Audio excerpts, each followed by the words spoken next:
சிதம்பரம் மக்களவை தொகுதியில் போட்டியிடும் விடுதலை சிறுத்தைகள் கட்சி தலைவர் திருமாவளவனை ஆதரித்து விளையாட்டுத்துறை அமைச்சர் உதயநிதி ஸ்டாலின் வாக்கு சேகரிப்பில் ஈடுபட்டு வருகிறார். அதன் நேரலை காட்சிகளை தற்போது பார்க்கலாம்.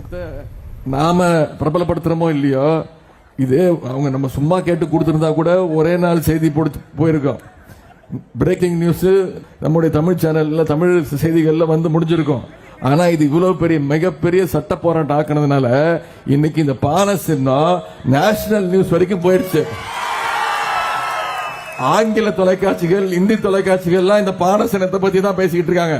எப்படி சாமர்த்தியமா இந்த பானை சின்னத்தை இவங்க வாங்கினாங்க அப்படின்னு முதல்ல அவங்களுக்கு அந்த பாராட்ட பேசி முடிச்சோன்னு எப்படி இவ்வளவு சாமர்த்தியமா இந்த பானை சின்னத்தை இவங்களை வாங்கினாங்க அப்படின்னு பிரேக்கிங் நியூஸ், ஆங்கில நியூஸ் டெல்லி வரைக்கும் போயிடுச்சு பானை. எனவே இந்த முறை இந்த 4300 ஓட்டு 5000 ஓட்டு எல்லாம் பத்தாது, அது சரி வராது. இந்த முறை அது எப்படி பத்தும்? இதுக்காக சண்டை போட்டு பானை சின்னத்தை வாங்கணும். குறைந்தது அவங்களுக்கு சவால் வர்றேன், குறைந்தது உங்களுக்கு ஒரு வேண்டுகோள் வைக்கிறேன், குறைந்தது 3 லட்சம் வாக்கு வித்தியாசத்துல பானை சின்னத்துல வாக்களிச்சு எழுச்சி தமிழர் அண்ணன் திருமாவளவன் அவர்களை நீங்க நாடாளுமன்றத்துக்கு அனுப்பணும். செய்வீங்களா? அதே போல சென்ற சட்டமன்ற தேர்தல் பிரச்சாரத்துக்கும் நான் இங்க வந்திருந்தேன். அப்பொழுது நம்முடைய கழக கூட்டணி வேட்பாளர் IUML இந்திய யூனியன் முஸ்லீம் லீக் கட்சியை சேர்ந்த திரு அப்துல் ரஹ்மான் அவர்களுக்கு பிரச்சாரத்தில் ஈடுபட்டேன். அவரை கிட்டத்தட்ட 17,000 வாக்குகள் வித்தியாசத்துல வெற்றி வாய்ப்பை தவற விட்டுட்டாரு. இனிமே அந்த அவரை நீங்க செய்யாதீங்க, அப்படி செஞ்சீங்கன்னா நீங்க தான் ஏமாந்து போவீங்க. எனவே மீண்டும் நான் உங்ககிட்ட கேட்டுக்கொள்வதெல்லாம், இந்த சிதம்பரம் பகுதிக்கு நாம செஞ்சிருக்கக்கூடிய சில சாதனைகளை மட்டும் உங்களுக்கு நான் நினைவுபடுத்த விரும்புகின்றேன். சிதம்பரத்தில் புதிய பேருந்து நிலையம், புதிய பஸ் ஸ்டாண்ட் அமைக்கும் பணிகள் ரூபாய் 15 கோடி ரூபாய் மதிப்பீட்டில் நடைபெற்று வருகின்றது. சிதம்பரத்தில் தேரோடும் வீதிகளில் 10 கோடி ரூபாய் மதிப்பீட்டில் மழைநீர் வடிகால் அமைக்கும் பணிகள் மற்றும் நடைபாதைகள் அமைக்கும் பணிகள் செயல்படுத்தப்பட்டு வருகின்றது. பெரியண்ணாகுளம், ஞானப்பிரகாசம் குளம் சீரமைக்கப்பட்டுள்ளது. 10 கோடி ரூபாய் மதிப்பீட்டில் மேற்கொள்ளப்பட்ட பணி வரவேற்பை பெற்றுள்ளது. ரூபாய் 143 கோடி ரூபாய் மதிப்பீட்டில் சிதம்பரத்தில் கொள்ளிடம் கூட்டு குடிநீர் திட்டம் செயல்படுத்தப்பட்டு வருகின்றது. சாலை அமைப்பது, தெருவிளக்கு அமைப்பது, நகராட்சி பள்ளிகளை தரம் உயர்த்துவது, பூங்காக்களை மேம்படுத்துவது என ரூபாய் 15 கோடி மதிப்பீட்டில் பணிகள் நிறைவுற்றுள்ளன.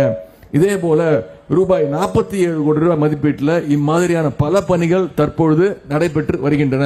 இதெல்லாம் நம்முடைய 3 வருஷத்துல இந்த பகுதிக்கு நாம செஞ்சிருக்கக்கூடிய சின்ன சின்ன பணிகளுடைய எடுத்துக்காட்டை மட்டும் தான் சொல்லியிருக்கிறேன்.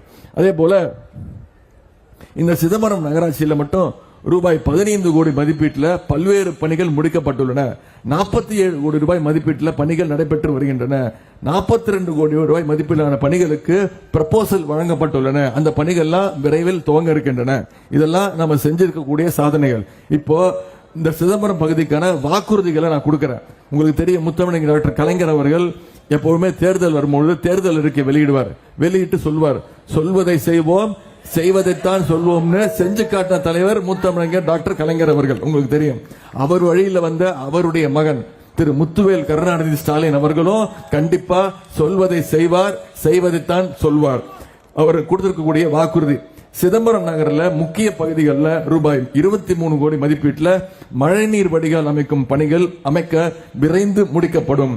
நாச்சேரி குளம் மற்றும் ஓமக்குளத்தை சேர்ந்த 9 கோடி ரூபாய் மதிப்பீட்டில் தூர்வாரும் பணிகள் விரைவில் செய்து முடிக்கப்படும். சிதம்பரம் அரசு காமராஜ் மருத்துவமனை வளாகத்தில் ரூபாய் 5 கோடி மதிப்பீட்டில் புதிய கட்டிடம் கட்டும் பணி விரைந்து தொடங்கப்படும். சிதம்பரம் நகராட்சியில் பழுதடைந்த சாலைகள் 4 கோடி ரூபாய் மதிப்பீட்டில் சீர் செய்யப்படும். இதெல்லாம் இந்த பகுதிக்கு நம்முடைய தலைவர் அவர்கள் கொடுத்திருக்கக்கூடிய வாக்குறுதிகள். இதெல்லாம் செய்வார் என்ற நம்பிக்கை உங்களுக்கு இருக்கா? இதெல்லாம் செய்யணும்னா ஏப்ரல் 19ஆம் தேதி வாக்குச்சாவடிக்கு போய் நம்முடைய வெற்றி சின்னம் பானை சின்னத்தில் அண்ணன் திருமாவளவனுக்கு வாக்களிச்சு 3 லட்சம் வாக்கு வித்தியாசம் சொல்லியிருக்கீங்க. 3 லட்சத்துக்கு கீழே வரக்கூடாது. வருமா? நான் 4ஆம் தேதி உட்கார்ந்து பார்த்துக்கிட்டே இருப்பேன், சிதம்பரம் தொகுதி எவ்வளவு வாக்கு வித்தியாசம் பார்த்துக்கிட்டே இருப்பேன். செய்திகளை உடனுக்குடனும் துல்லியமாகவும் தெரிந்து கொள்ள சப்ஸ்கிரைப் பண்ணுங்க.